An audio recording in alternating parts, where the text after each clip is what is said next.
Good morning student. आज हम पढ़ेंगे उद्देश्यों का महत्व, इम्पोर्टेंस ऑफ ऑब्जेक्टिव्स। इसके पूर्व के वीडियो में हमने उद्देश्य एवं उसके लक्षणों का अध्ययन किया था।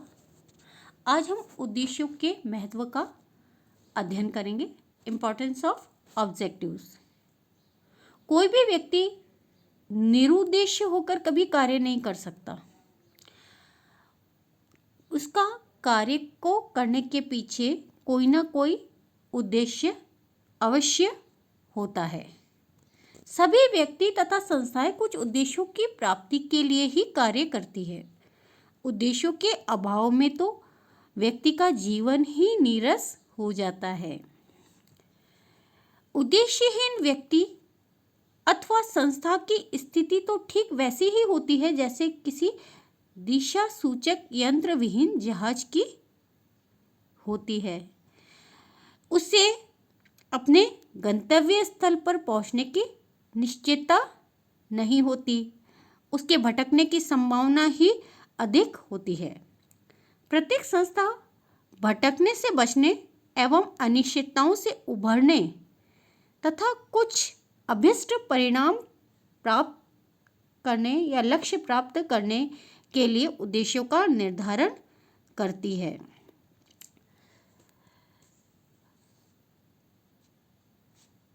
वस्तुतः उद्देश्य संपूर्ण संस्था की सफलता की प्राथमिक आवश्यकता है। इसके अभाव में संस्था में अनिश्चितता की स्थिति उत्पन्न हो सकती है तथा अन्य अनेक दुष्परिणाम भी उत्पन्न हो सकते हैं। अतः उद्देश्यों की आवश्यकता एवं महत्व अनेक कारणों से है। यहाँ हम किसी व्यावसायिक संस्था के उद्देश्यों के महत्व को निम्न शीर्षकों के माध्यम से समझेंगे। पहला है संस्था के अस्तित्व का औचित्य। संस्था के अस्तित्व का औचित्य उद्देश्यों से ही किसी भी संस्था के लक्ष्यों तथा अभिष्ट परिणामों की जानकारी होती है। इनसे उस संस्था के अस्तित्व में आने तथा उसके बने रहने का औचित्य सिद्ध होता है। लोगों को जानने का अवसर मिलता है कि संस्था किन कारणों से स्थापित की गई है तथा यह किन कारणों से प्रेरित होकर कार्य कर रही है अथवा कार्य करेगी। संक्षेप में उद्देश्य संस्था के अस्तित्व के कारणों को स्पष्ट करने में महत्वपूर्ण भूमिका निभाते हैं। इन्हीं से संस्था के अस्तित्व का महत्व प्रकट होता है। सेकंड आता है नियोजन का आधार, बेसिस ऑफ प्लानिंग। प्रोफेसर इवांसविच एवं उसके सह लेखकों ने ठीक लिखा है कि नियोजन कार्य भावी उद्देश्यों के निर्धारण से ही प्रारंभ होता है। The planning function begins with the determination of future objectives.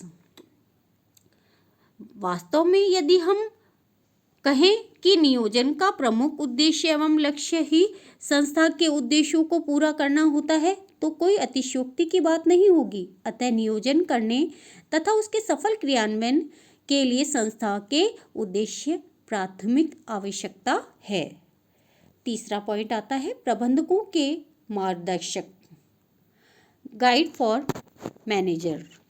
प्रबंधकों के लिए संस्था के उद्देश्य अति महत्वपूर्ण होते हैं। प्रबंधक सदैव अपने निर्णयों एवं कार्यों में उद्देश्यों को ध्यान में रखते हैं। इस प्रकार वे सदैव उनके लिए एक मार्गदर्शक का कार्य करते हैं।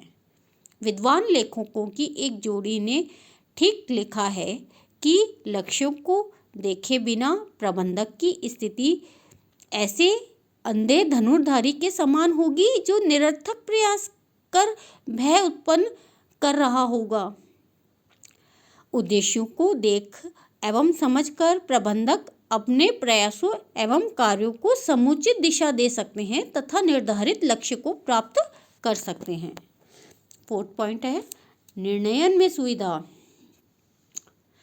उद्देश्य संस्था के सभी व्यक्तियों के निर्णय लेने में सुविधा प्रदान करते हैं। ये लोगों को दुविधा से उबारने में सहायता प्रदान करते हैं। जब दो परस्पर विरोधी परिस्थितियां सामने होती हैं, तब भी संस्था के उद्देश्यों के विवरण उनके लिए समुचित समाधान उपलब्ध कर देते हैं। फलतः प्रबंधकों को दुविधा की स्थिति में भी निर्णय लेने में सुविधा रहती है। 5th पॉइंट है प्रमापों के निर्धारण में सहायक। Helps determine standards.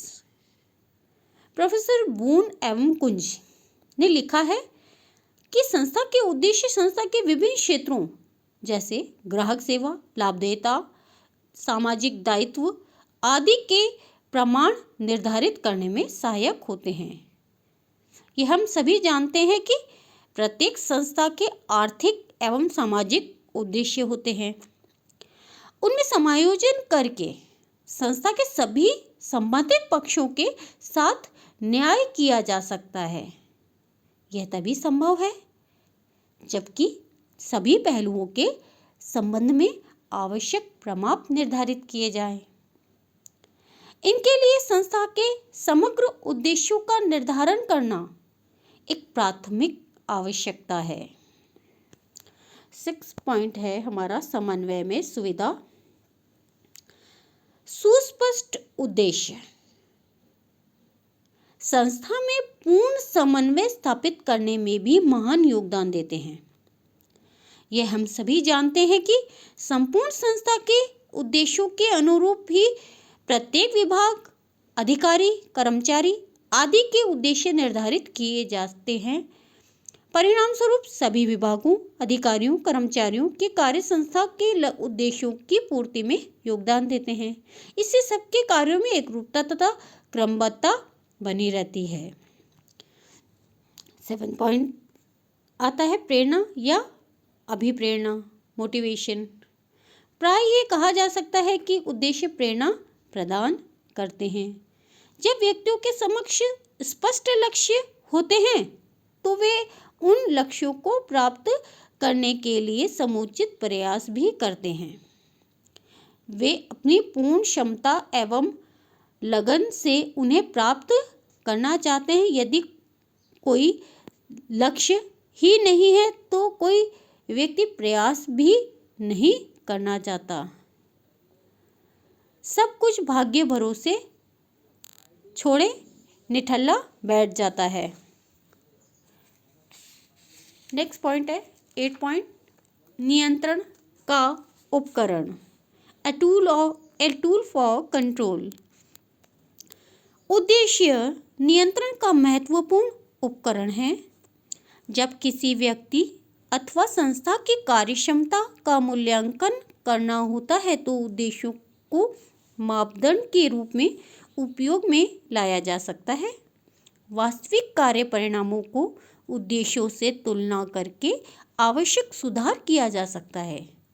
इस प्रकार उद्देश्य कार्यों के नियंत्रण में महत्वपूर्ण भूमिका निभाते हैं।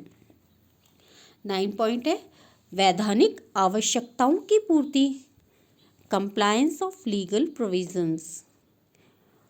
उद्देश्यों का यथा समय निर्धारण करके ही कोई संस्था देश के विभिन्न नियमों एवं कानूनों का भली प्रकार पालन कर सकती है।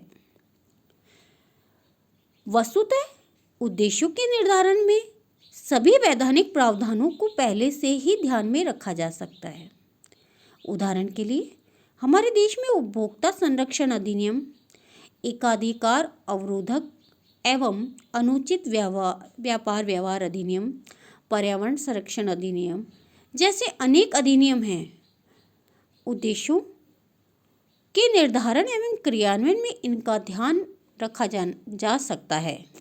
फलतः वैधानिक भूलों से बचा जा सकता है।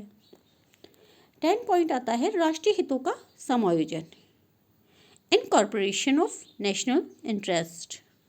उद्देश्यों के पूर्व निर्धारण का महत्व इसलिए भी है कि संस्था को अपने उद्देश्यों में राष्ट्रीय हितों का समायोजन करने का अवसर भी मिल जाता है। उद्देश्यों के निर्धारण से पूर्व राष्ट्रीय हित के मामलों जैसे बेरोजगारी, गरीबी, शिक्षा, अशिक्षा, सामाजिक उत्थान आदि पर पर्याप्त ध्यान दिया जा सकता है। आज के लिए बस इतना ही। अगले वीडियो में आपसे हम नए टॉपिक के साथ पुनः मिलेंगे। धन्यवाद।